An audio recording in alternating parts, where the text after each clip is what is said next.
As a participation officer in children's services, I feel youth participation is not just valuable, but essential in shaping policies, programmes and initiatives that directly impact children, young people and their families.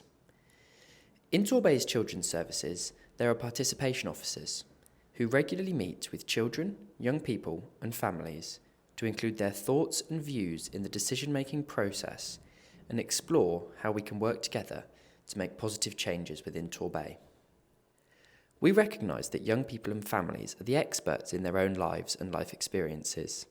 Their involvement is vital to support us with designing and improving service delivery. I wanted to join the young persons panel so I can make a positive impact and to know what is happening for young people. To me, youth participation means listening to lots of different viewpoints and ideas from young people.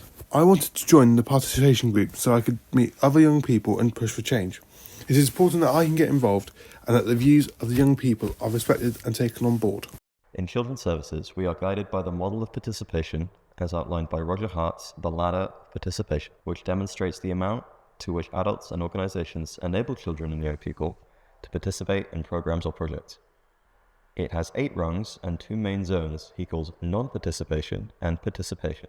Each rung represents the increasing amount of child agency, control or power that can be given to young people by adults.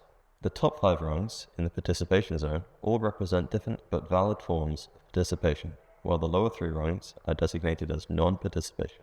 It's a useful model for different professional groups and organizations to rethink how they work with young people, recognizing that each rung of the ladder will represent a different amount of participation which adults and organizations allow children to have. It's not always about working to the top rung of the ladder, but rather recognizing which rung of the ladder your project is aimed at and being clear about the reasons why. Let's explore this ladder through the participation work that we have done with our children and young people. We looked at the draft of the individual learning plan. We made changes based on what we liked and didn't like. We did this because we all have experience with special educational needs, both good and bad.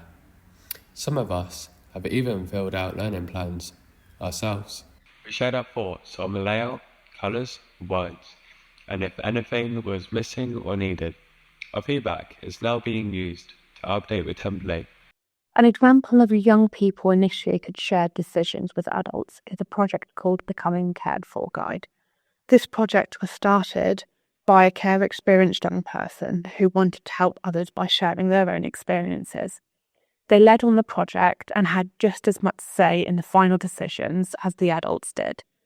Because of this, we were able to create a guide that helps young people know what to expect when becoming cared for and understand who will be supporting them. As a member of the young person panel, I was really interested in understanding what happens when young people and adults don't work together properly and how to stop it. Manipulation is when adults make young people agree with them without fully understanding what's going on. Adults might use young people's lack of knowledge to get them to agree with their opinions. Decoration is when adults include young people in events just to show they are involved, and young people don't really understand the event or help plan it. Tokenism is when young people get a small chance to share their thoughts, but adults say they've listened even if they haven't really used feedback. Young people also don't get to know how their feedback was used or if it made any difference. Participation can come in many forms and can be done by anyone supporting young people, from a teacher, youth worker, social worker, family support, sports coach to any trusted adult that a child or young person feels they would prefer to talk to and work with. Some examples of where this could happen are completing life story work aside young people and children in care so they understand their journey, play part constellation so that adults can understand what is important to young people and the places where they play. Young people helping to design a leaflet to explain to other people what to expect if they are ever part of a family group conference. School councils voting on changes that happen within their education setting. Young people being involved in the recruitment process and being part of decision making to appoint the right people.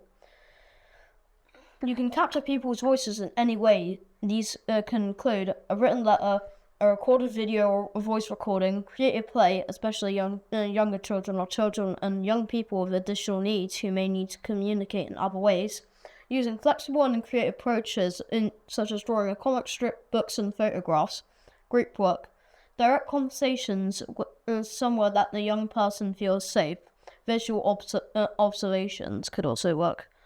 However, when participation work is done, it's important to remember that the best way and how a child or young person would prefer to do this, so that we feel comfortable speaking and that you can all achieve the best outcomes from the work that you do together.